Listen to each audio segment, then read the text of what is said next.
Hey everybody! So today we're going to wrap up our discussion of cyclic groups by stating the theorem that I advertised on Friday called the fundamental theorem of cyclic groups. And the work that you did on the worksheet for Friday, as I mentioned, is sort of a warm-up to this theorem. So let me just start by reminding you about what you saw on last Friday's worksheet. So that worksheet was all about this cyclic group capital G, whose elements are 1, lowercase g, g squared, and so on up to g to the 11th, where g to the 12th power is back equal to 1. So on that worksheet, I had you thinking about different subgroups of G, and now actually, let me just list all of the subgroups of G. So there's one subgroup with exactly one element, that just contains the identity and nothing else. There's one subgroup with two elements, that contains 1 and G to the 6th, and so on, as I've written out here. There's one with 3 elements, one with 4 elements, one with 6 elements, and one with 12 elements. And I claim that this is the full list. This is all of the subgroups of G, which might not be totally obvious, and that's okay, but let me assert it for now. Now let me make 2 observations about this list. First is about the sizes. So the sizes of these different subgroups, 1, 2, 3, 4, 6, and 12, those are all the divisors of 12. And in fact, for each of those divisors, there's exactly one subgroup of that size. And the second observation is that each of these is of the form subgroup generated by something. I've written what those somethings are in green here. And maybe one last little thing it's worth noting, as some of you noticed on the worksheet last Friday, is that in at least some of these cases, there's different possible ways to express it as the subgroup generated by something. For example, you can check that the subgroup generated by G to the 4th is the same thing as the subgroup generated by G to the 8th. But okay, that's a whole bunch of observations about this one specific group G. The fundamental theorem of cyclic groups is going to try to generalize these observations into a statement that's true of any cyclic group. So here comes the statement. So again, let capital G, which is generated by some element little g, be a cyclic group with n elements. Then there's 2 statements I can make. First, every subgroup of G is of the form subgroup generated by something, some G to the m for some m. And second, for any divisor D of n, remember n's the size of the whole group, there's exactly one subgroup of the group that has D elements. Namely, what is that subgroup? It's G raised to the n over D, or I should say the subgroup generated by G raised to the n over D power. So my goal for the rest of this video is to give you at least an outline of what the proof of this theorem looks like, and fair warning, I'll describe part 1 really just kind of vaguely in outline form and let you look either in the Gallian textbook or ask me if you want to know some more of the details of the proof of statement 1, and then statement 2 I'll do in some more detail. So let's try that proof. So we'll start with statement 1, and in this blue cloud in the upper right here, I've just reminded you what the setup is and what we're trying to prove. So the setup is that capital G is the cyclic group generated by little g, and what we want to prove is that every subgroup of that group G is of the form little g raised to the m for some m. So to prove that, let's pick an arbitrary subgroup of G and try to argue that it's of that form.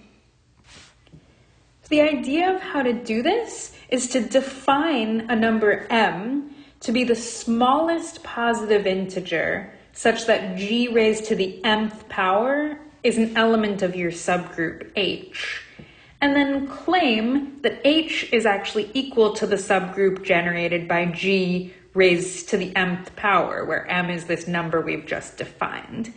If we can successfully prove that claim, then that'll prove that H is of the form we wanted it to be, and so we'll be done with part 1. Proving this claim definitely takes some hard work. I'm going to skip it for this video though, but just to give you an example to hopefully kind of illustrate the idea of what we're saying here. If we go back to the group G that we were considering earlier, that consists of 1 little g, g squared, and so on up to g to the 11th, then if my subgroup H consists of these elements, 1 g cubed, g sixth, and g to the 9th, what I'm saying here is that I take m to be the smallest power of g that I see appearing there. So in this case, the smallest positive power, I should say. So in this case, the smallest positive power is the 3rd, and, well, indeed it's the case here that H is equal to the subgroup generated by G to the 3rd. So the idea of what goes into this argument is making sure that that works in general. Let's take that on faith, though, and concentrate on the second part of the theorem. So again, in this blue cloud in the upper right-hand corner, I've reminded you of what the goal is for part 2 of the theorem.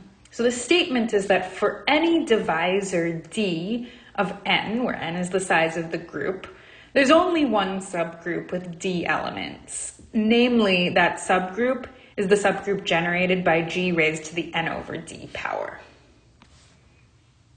To set up the proof of this, let's choose D to be any divisor of n, and let H be any subgroup of G with D elements. So my goal is to prove that H actually is equal to the subgroup generated by G to the n over D, and what I know, or I don't know, we didn't really prove part 1, so maybe I should put no in quotation marks, but if you believe me that part 1 of this theorem holds, then what we know is that H is at least of the form G to the m for some m. I'm just not sure whether m is the right thing. I'm not sure whether m is really n over D. But now let's unpack what we're saying here. So first of all, we've said that D is by definition the number of elements in H, which because H is equal to the subgroup generated by G to the m, the number of elements in H, that's equal to the order of G to the m, by the first theorem we proved last week. And then by the second theorem we proved last week, the order of G to the m, that's equal to n divided by the GCD of n and m. So notice here, I'm going to flip to the next slide, that D we've now shown is equal to this fraction n over the GCD of n and m. So that's what we've proved so far. Now let me just do a little rearranging of that equation. Now it says GCD of n and m is equal to n divided by D. But now back to our subgroup H.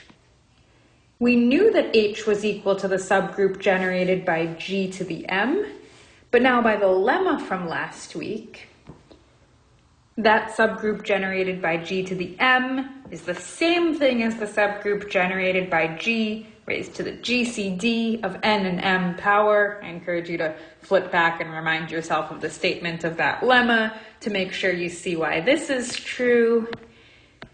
But then lastly, GCD of n and m, what's that?